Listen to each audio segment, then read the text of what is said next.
Olá pessoal, boa tarde. Iniciando aqui mais uma gravação, hoje 17/10, mais um GED que abordaremos remuneração e salário, que trata do nossa unidade, nossa nota de aula 10, se eu não me engano. E vamos lá. Basicamente a gente inicia falando sobre o que é salário. O salário é a contraprestação devida ao empregador em virtude do contrato de trabalho. Já viu lá que a gente tem lá o chope, né? E um dos requisitos do chope é a onerosidade. Basicamente, a onerosidade é a contraprestação por parte do empregador sobre o nosso serviço prestado. E o nosso salário é composto por vários pontos. E composto por salário fixo, por salário variável, salário em pecúnia e in natura. Diferente não sei se vocês sabem a diferença, mas em pecúnia é o dinheiro, né? O valor em espécie, e in natura é alguma contraprestação. Por exemplo, uma empresa que trabalha com, o que eu posso aqui dar um exemplo? Com alimentos, no ramo de alimentos. Ela poderia, por exemplo, dar uma parte do salário em natura. Então, não seria em valor, e sim em algum produto que ela forneça ou algo do tipo. Isso iria poder compor uma parte do salário. Eu vou confirmar para vocês, mas salvo me engano, tem uma limitação, e essa limitação acho que é de 30%. Se eu não me engano, 30% do seu salário pode ser in natura. O restante precisa ser em espécie. Ou é o contrário. Eu vou só confirmar e depois eu passo para vocês. Então, basicamente, esses são objetos que compõem o nosso salário e o sobressalário, que são as prestações que não estão contidas no salário, como vale, alimentação, um auxílio de transporte, algum tipo. E a gente tem a remuneração. É importante vocês saberem diferenciar o que é salário e o que é remuneração, para poder vocês saberem também sobre o que incide as verbas rescisórias e também FGTS e ademais. Alguns incidem sobre salário, alguns incidem sobre remuneração. E a remuneração é diferente do salário, apesar de algumas pessoas acharem que se tratam da mesma coisa, mas não é. O salário é ali aquela taxa de atividade do que você irá receber e a remuneração é a soma de tudo o que você irá, dos benefícios, dos descontos e tudo o que compõe ali a sua remuneração. Então, a definição da nossa remuneração está no artigo 457 da nossa CLT, que diz que compreende-se na remuneração do empregado para todos os efeitos legais, além do salário devido e pago diretamente pelo empregador, como a prestação do serviço, as gorjetas a receber. Um exemplo também é as gorjetas que irão compor ali a nossa remuneração também. A súmula 354 também trata sobre as gorjetas, que as gorjetas cobradas pelo empregador na nota de serviço ou oferecidas espontaneamente pelos clientes integram a remuneração do empregado, não servindo de base de cálculos para as parcelas de aviso prévio, adicional noturno, horas extras e repouso semanal remunerado. No caso, a súmula fala sobre as gorjetas, que elas também ali estão presentes num na composição da remuneração do empregado. O salário mínimo. O salário mínimo é a garantia de que haja um salário mínimo, que haja a subsistência, que garanta a subsistência do empregado e que perceba um ajuste periódico para a preservação do poder de aquisição. O salário mínimo é aquele, pessoal, o mínimo que a pessoa pode receber. Não obrigatoriamente esse mínimo seja o mínimo constitucional, que é aquele salário que todo ano muda no começo do ano, que agora está em 1.412, mas que um dia já foi 900, um dia já foi 1.100, e agora está nesse valor. Ele tem um ajuste anual, mas no caso aquele ali é o mínimo constitucional, para que ninguém receba abaixo dele, porque aquele ali é o mínimo, né? Que é até piada, que diz que é o mínimo que irá garantir a nossa subsistência, um salário que quase não dá para pagar um aluguel, basicamente. Mas, né, se dizem que os especialistas aí dizem que ele é o necessário, então vamos lá, né? Mas a gente tem outros salários. A gente tem um salário estadual, que é quando um estado determina, por exemplo, a gente só tem 5 estados que têm o um salário mínimo estadual. Um deles é São Paulo, outro é Santa Catarina, o Rio de Janeiro também, salvo me engano, e eu não me lembro dos outros dois, mas são somente 5 estados do nosso país que têm um salário estadual. E ali, no caso, ele é tido como a base territorial e ele é o salário mínimo daquele estado, esquecendo-se ali temporariamente do salário mínimo nacional. Então, o mínimo vai ser aquele. Se eu não me engano, o mínimo de São Paulo é 1.600, é 1.700 alguma coisa. Então, tá bem ali, uma taxazinha bem acima do nosso salário mínimo nacional.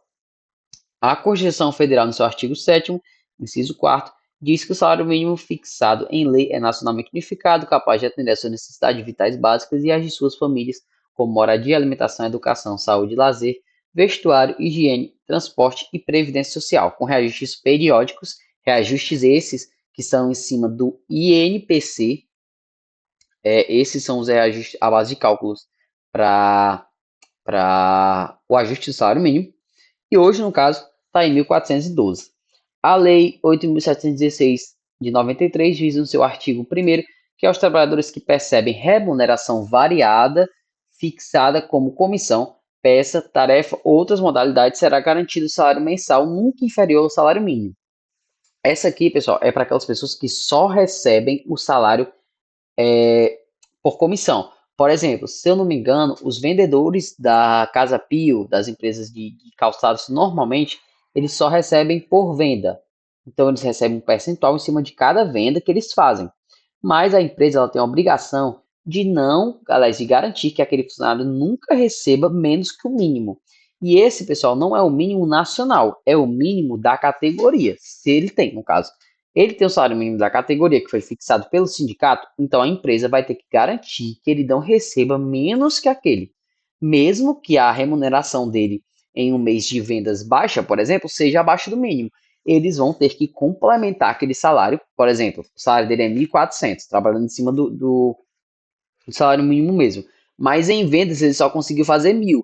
A empresa vai lá e coloca os 400 para ele ficar ali com o salário mínimo mensal. E lembrando que não pode haver um desconto futuro sobre essa prestação que a empresa contribuiu. Por exemplo, se ele vendeu 1.000, como esse caso que eu dei, ele vendeu 1.000, ela colocou mais 400, aí no mês que vem ele vende 1.800, por exemplo. Ela, não, vou aqui tirar os meus 400 que eu coloquei no mês passado. Não pode. A empresa não pode fazer esse desconto, é vedado esse desconto por parte dela. Ela tem a obrigação de complementar para que ele não receba menos que o mínimo e não pode descontar posteriormente esse valor.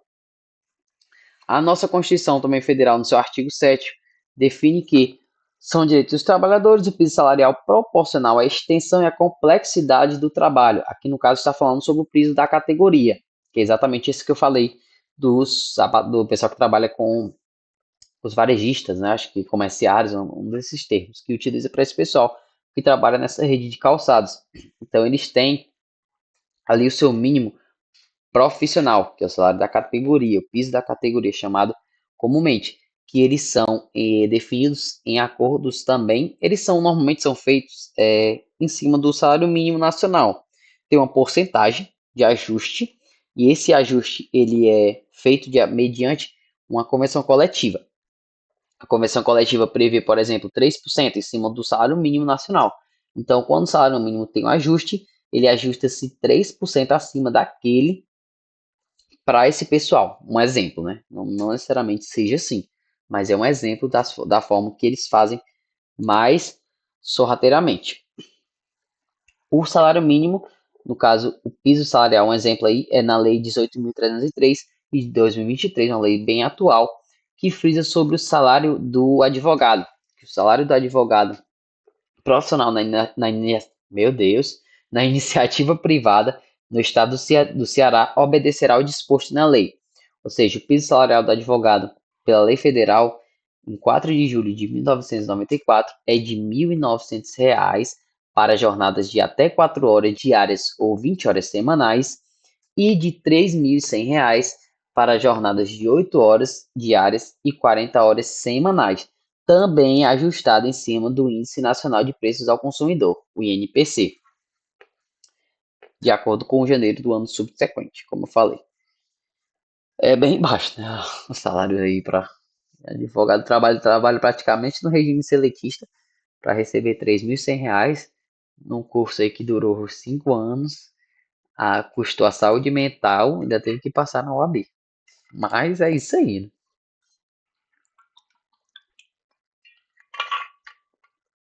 O artigo 459 diz que o pagamento do salário, qualquer que seja a modalidade do trabalhador, não deve ser estipulado por período superior a um mês. Ou seja, você sempre recebe o valorante ali de um mês. Você não pode ser, por exemplo, assim, estipulado que você receberá salário a cada 2 meses. 2 meses você recebe os 2 meses que passaram. Não pode haver essa estipulação. Tem que ser de um mês. E também a data do pagamento. A data do pagamento não poderá exceder o quinto dia útil. Lembrando que essa é uma das questões lá que a gente estudou do jus variandi, que o empregador pode alterar. Isso é uma das permissões cabíveis ao empregador, que ele pode alterar sim a sua data de pagamento tranquilamente, desde que respeitado o quinto dia útil. Ou seja, aquela pessoa que, por exemplo, recebe todo dia primeiro, o empregador quer mudar aqui para o quinto dia útil. Pode e não precisa da sua anuência. Ele pode, é uma das características dos jus variante. Então, vamos lá. Aqui no caso, pessoal, é um exemplo de contra-cheque que eu trouxe para vocês terem uma noção de como é o contra-cheque. Para quem nunca trabalhou assim em regime seletista, ter uma noção do que vem disposto. Aqui no caso vem as referências, que por exemplo, o salário por exemplo, aqui, acredito que ele esteja falando de um mês, que é o total de R$ 1.800. Numa coluna vem aqui no caso, as contribuições, aliás, os que são objetos do salário de comissões, por exemplo. E aqui na segunda coluna vem os descontos. No caso, a somatória disso tudo aqui é a remuneração. No caso, a remuneração aqui da pessoa, desse caso aqui, é de R$ 2.035,89.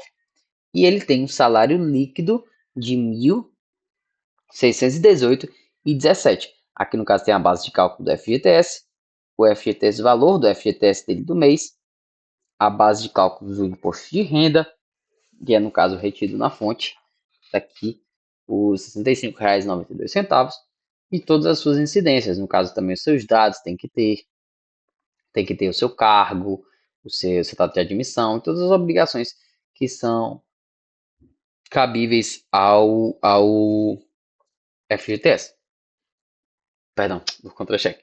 E também vem disposto nos nossos artigos 464 e 463 que o pagamento do salário deverá ser efetuado com contra-recibo, no caso desse caso aqui, o contra-cheque, em se tratando de analfabeto, mediante sua impressão digital ou não sendo possível ao seu roubo. No artigo 463 da CLT, a prestação em espécie do salário será pago em moeda corrente do país. Isso é bem nítido, né? Você não tem como pagar em outra moeda. O pagamento do salário realizado com inobservância desse artigo considera-se como não feito. Ou seja, se você paga em outra moeda, você considera-se como não feito o pagamento daquela prestação. O desconto salarial. A gente tem vários pontos que são de descontos. E aqui no caso eu botei o artigo 462 porque ele tem bastantes informações que são válidas. No caput dele diz que o empregador é vedado de efetuar qualquer desconto nos salários do empregado, salvo quando este resultar de adiantamentos dispostos de lei ou de contrato coletivo. A gente sabe que o empregador não pode fazer descontos ali sem que haja uma estipulação prévia, como, por exemplo, desconto do auxílio de transporte, se o funcionário utiliza do auxílio de transporte, o desconto do FGTS, desconto do FGTS não, porque o FGTS não tem desconto, o desconto do INSS, o desconto do imposto de renda. Esses descontos, eles podem sim ser efetuados tranquilamente. O que não pode são descontos ali posteriormente, descontos que não estão previstos, o funcionário simplesmente, aliás, o empregador vai simplesmente ir lá e desconta do seu salário, não pode. E o seu aliás, o parágrafo 1º desse artigo refrisa que em caso de dano causado pelo empregado, o desconto será lícito, desde que esta possibilidade tenha sido acordado ou na ocorrência de dolo do empregado. Aqui no caso são um exemplo que a gente pode dar bem claro, são os exemplos de, por exemplo, aquelas pessoas que trabalham lavando louça. Tem uma estipulação, assim, eu estou criando um caso, por exemplo, não poder quebrar utensílios. Então, ela vai lá e quebra um utensílio e tem um desconto ali no seu salário, na sua remuneração. Esses descontos que são previstos, que foi acordado ali com aquela pessoa, são válidos. Assim também quando ocorre o dolo, mesmo que não seja acordado, ele tem o dolo da pessoa de quebrar, a pessoa ele pegou um copo e tacou no chão para quebrar, ele também é lícito esse desconto, que não pode a pessoa descontar ali sem acordar previamente com a pessoa e ela simplesmente ele vai só tirando, só tirando, só tirando de cada utensílio que ela quebra ali e a pessoa quebrando sem saber que vai ser tirado. No parágrafo 2º, diz que é vedado à empresa que mantiver armazém para venda de mercadorias aos empregados ou serviços estimados a proporcionar prestação in natura, exercer qualquer coação ou induzimento no sentido de que os empregados se utilizem do armazém ou do serviço. Bem taxativozinho esse artigo, esse parágrafo, né? Parágrafo 3º. Sempre que não for possível o acesso dos empregados ao armazém ou serviços não mantidos pela empresa, é lícito a autoridade competente determinar a adoção de medidas adequadas visando que as mercadorias sejam vendidas e os serviços prestados a preços razoáveis, sem intuito de lucro, sempre com benefícios aos empregados. O parágrafo 4º diz que, observado o disposto, é vedado à empresa limitar por qualquer forma a liberdade dos empregados de dispor do seu salário. Obviamente, também, bem claro, a empresa não tem o que ele opinar sobre a pessoa na forma dela dispor do salário dela. A súmula 342 do TST diz que os descontos salariais efetuados pelo empregador com autorização prévia e por escrito do empregado para ser integrado em planos de assistência odontológica, médico-hospitalar, de seguro, de previdência privada ou de entidade cooperativa, cultural ou recreativa, associativa de seus trabalhadores em seus benefícios e seus dependentes não afrontam ao disposto no artigo 462 da CLT, salvo se ficar demonstrada a existência de coação ou de efeitos que viciem o ato jurídico. Aqui, no caso, está veiculada a questão dos descontos, por exemplo, como assistência odontológica, assistência hospitalar. Na maioria das empresas, elas permitem que os funcionários adquiram ali o seu plano de saúde, seu plano odontológico, que é descontado diretamente no seu contra-cheque. Porém, ali o funcionário acorda, o funcionário tem ali o seu contrato, ele vai ler, ele vai concordar e vai permitir que a empresa desconte aquele valor da remuneração dele. Então, nesse caso, não tem problema algum. Contanto que, como a própria súmula frisa, não haja uma correção ou um defeito que vicie o ato jurídico. Por exemplo, a empresa que obriga ao funcionário a adquirir. Ele não é obrigado a ter um plano de saúde com a empresa. Então, se a empresa tem ali algum tipo de coação que meio que obrigue o funcionário a ter ali o contrato com no caso, aquela empresa específica de plano de saúde ou de plano odontológico, aí no caso, tem um vício no ato jurídico. O artigo 7º, no seu inciso 6º, diz que a irredutibilidade do salário, salvo disposto de convenção ou acordo coletivo. É ali nosso princípio que a gente viu, no princípio da proteção, o princípio da irrenunciabilidade de direitos, para que não haja ali uma retroatividade no seu salário, salvo convenção ou acordo coletivo. O salário, via de regra, não pode retroagir.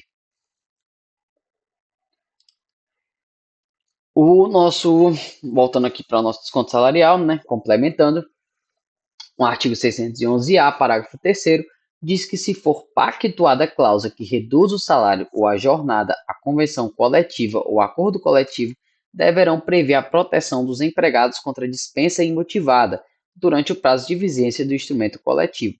No caso aqui é quando há um acordo coletivo para irredutibilidade salarial.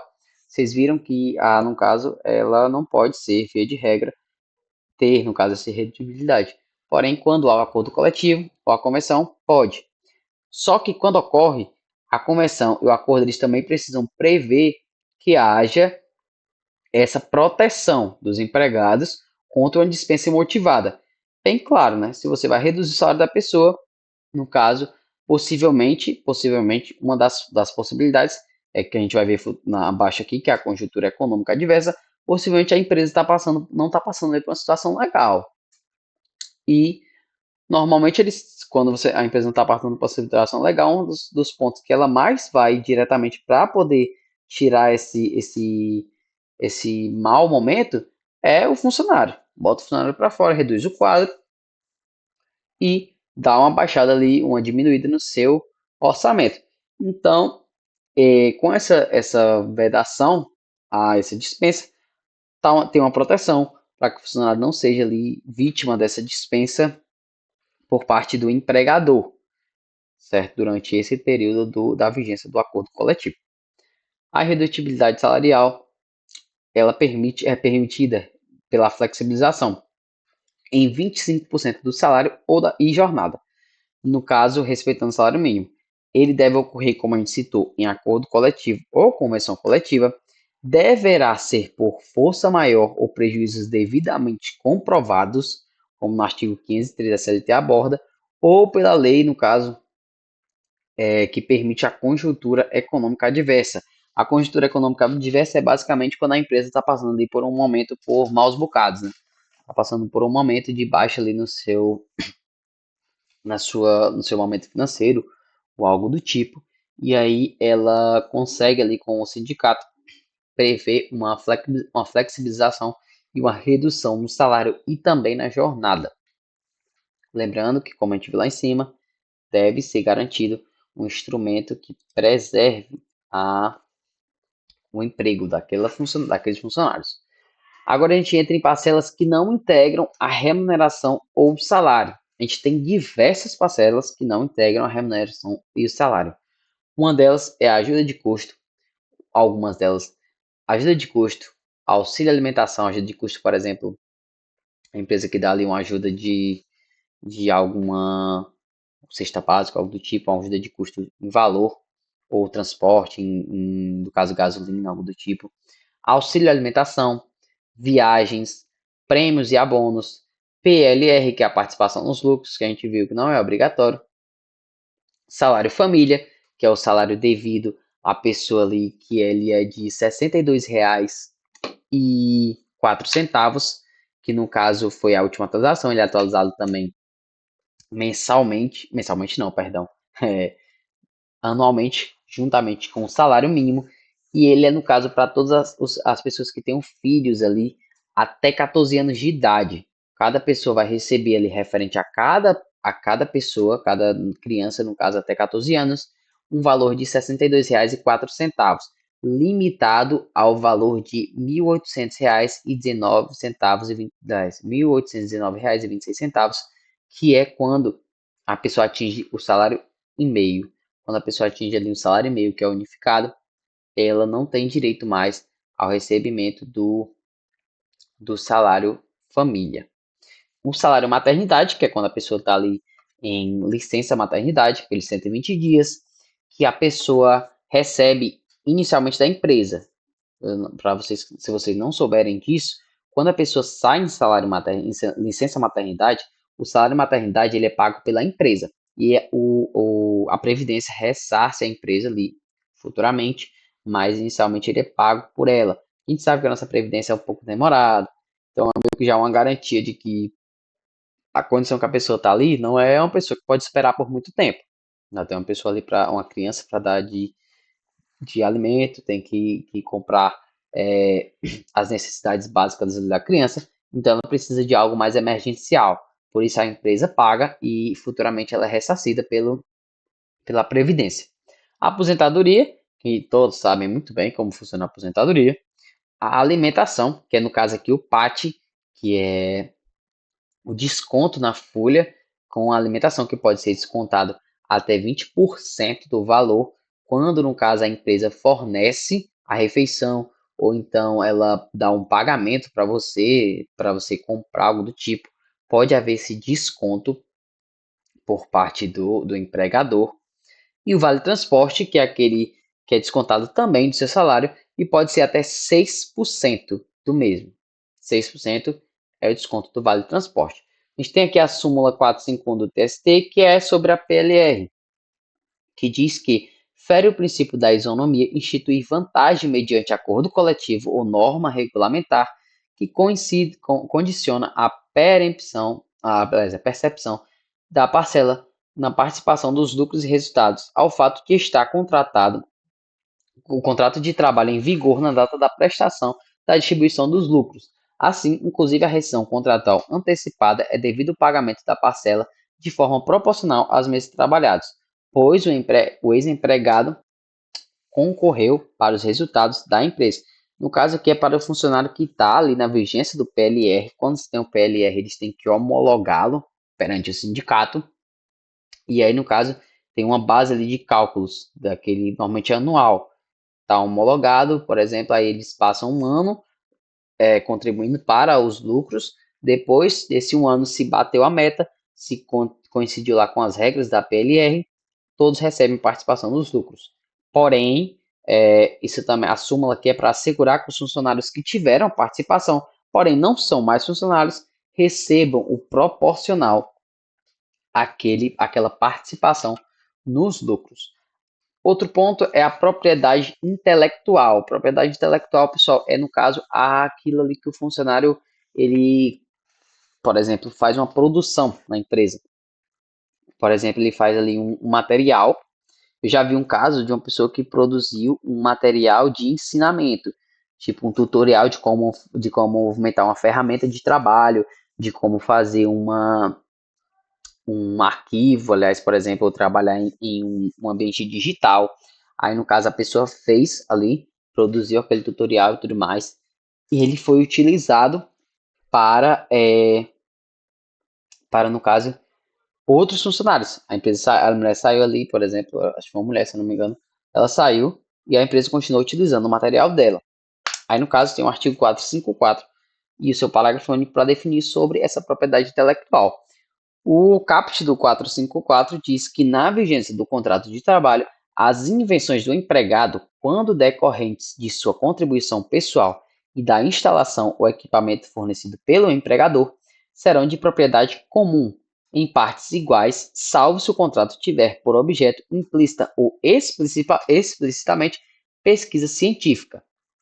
No parágrafo único diz que ao empregador caberá a exploração do invento, ficando obrigado a promovê-lo no prazo de um ano na data da concessão da patente, sob pena de reverter o favor do empregado de plena propriedade desse invento. Ou seja, durante ali a vigência do contrato de trabalho, a contribuição ali daquele material criado é em comum acordo, ou seja, parte para o empregador, parte para o empregado. Por fim, o nosso 13º. 13º salário é, no caso, a importância paga ao empregado com base na remuneração ou no valor da aposentadoria. No caso, dependerá ali de quem estará recebendo. Se for um aposentado, em cima do valor da aposentadoria. Se for um empregado, com base na remuneração. Esse 13º, ele tem um prazo de pagamento. No caso, a primeira parcela ou adiantamento chamado, ele pode ocorrer de fevereiro a novembro. E o dia 20 de dezembro é o limite ali da data de pagamento da última parcela. E nessa última parcela terá os descontos dele. Terá o desconto da primeira parcela, o desconto do INSS, que também é aplicado. Então, estará eles na última parcela. Se o empregador quiser pagar tudo de uma vez, sem problema algum. No caso, ele vai ter ali que efetuar esse pagamento entre fevereiro e novembro. Senão, ele vai ter que pagar a primeira parcela até o limite do dia 30 de novembro. E também é devido à proporcionalidade. A gente conta o FGTS a todo dia 15, no caso, por exemplo, de trabalho. Vamos supor aqui que a pessoa entrou na empresa hoje. Fechou os 15 dias, a pessoa já tem um dozeavos do 13º. Ou seja, ela não precisa trabalhar o mês todo para ter direito ao 13º. Basta que ela trabalhe ali os 15 primeiros dias para ser contabilizado como um mês completo. Então, se a pessoa, por exemplo, ali passou 2 meses numa empresa, ela vai ter direito ao proporcional a 2 meses de 13º, sem problema algum. lembrando que é obrigatória a, a proporcionalidade desse pagamento. Não pode ser retida de forma alguma. Então é isso, pessoal. Acho que não tem mais nada aí para a gente abordar nesse tópico, não, em primeira parte, né? No caso, é a primeira parte de remuneração de salário. Vocês têm alguma dúvida, tem alguma a acrescentar? Se não tiverem, vou só colocar aqui a presença, o link da presença.